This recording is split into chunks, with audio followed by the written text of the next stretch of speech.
రోజా ప్రేమ్ పాకెట్లో చామంతి రాసిన లెటర్ ఉంది అని చెప్పేసరికి ఇక అరుణ్ ప్రేమ్ పాకెట్లో కూడా చెక్ చేస్తూ ఉంటాడు. ప్రేమ్ పాకెట్లో ఇక లెటర్ దొరికేసరికి అందరూ కూడా షాక్ అయిపోతూ ఉంటారు. ఇక ఇదిగో మామ్ అని ఇక అరుణ్ ఆ లెటర్ని రమాదేవికి ఇస్తూ ఉంటాడు. ఆ లెటర్ చూసి రమాదేవి షాక్ అయిపోతూ ఉంటే రోజా మాత్రం లోపల సంతోషపడిపోతూ ఉంటుంది. చామంతి కూడా షాక్ అయి చూస్తూ ఉంటుంది. ఇక మరి ఈ లెటర్ ఎక్కడిది అని రమాదేవి అంటూ ఉంటే ఇక ప్రేమ్ ఏం మాట్లాడకుండా మౌనంగా ఉంటాడు. ఇంతలో హర్ష కూడా ఇక ప్రేమ్ దగ్గరికి వచ్చి చెప్పు ప్రేమ్, అసలు ఏం జరుగుతుంది, ఈ లెటర్ ఇక్కడికి ఎలా వచ్చింది అని అడుగుతూ ఉంటాడు.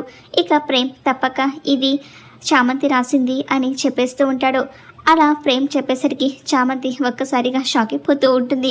నేను లెటర్ రాయడం ఏంటి చిన్నబాబు గారు, నేను ఏ లెటర్ కూడా రాయలేదు, ఎందుకు మీరు అలా అబద్ధం చెప్తున్నారు అని చామంతి అనేసరికి ప్రేమ్కి ఏం అర్థం కాక షాక్లో ఉండిపోతాడు. రమాదేవి మాత్రం ఇంకొక మాట మాట్లాడావంటే నిన్ను చంపేస్తాను, తప్పించుకోవాలని చూస్తే పళ్ళు రాళ్ళగొడతాను అని రమాదేవి అనేసరికి చామంతి చాలా షాక్ అయిపోతూ ఉంటుంది. ఈ పనిదాన్ని ఇంట్లో నుంచి గెంటేయండి, అసలు నువ్వు ఒక్క క్షణం కూడా ఈ ఇంట్లో ఉండకూడదు అని రమాదేవి అంటూ ఉంటే చామంతి షాక్ అయిపోతూ ఉంటుంది. రోజా మాత్రం ఈ చామంతి గుల్ల తప్పిపోయింది, ఇంట్లో నుంచి వెళ్ళిపోతుంది అని లోపల సంతోషపడిపోతూ ఉంటుంది. మరి ప్రేమ్ చామంతి వెళ్లకుండా అడ్డుకోగలడా? చామంతి ప్రేమ్ని అర్థం చేసుకుంటుందా? ఏం జరుగుతుందో రాబోయే ఎపిసోడ్లో చూద్దాం.